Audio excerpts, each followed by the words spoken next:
Guys, welcome back, and in this video I'm going to show that how to search with image on Google Chrome. You have to search for something and you don't know the name of that thing, but you have the image and you want to search for that. Then I'm going to show the exact way how to do that.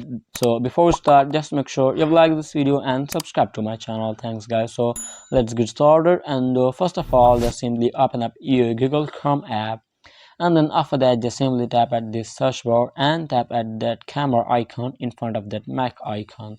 Just simply tap on it, and after that just simply select that specific image for which you want to search. Just simply let's suppose it's that.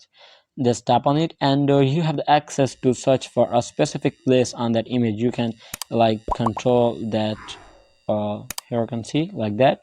Just simply have this cursor on that specific place which you want to search, just like that. Here you can see the option. You can translate, or you can search, or you can like places, shopping. You have different like filters. You can search all of that.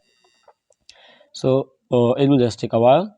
Here you can see we have just searched for that, so it will look like that. So that's how you can easily search on Google Chrome with image. So I hope it helps you guys, and if you have any question about tutorial, just leave in the comment section below and I'll be you in the next video. Thanks guys, and do not forget to check the latest video on end screen. Goodbye till next video.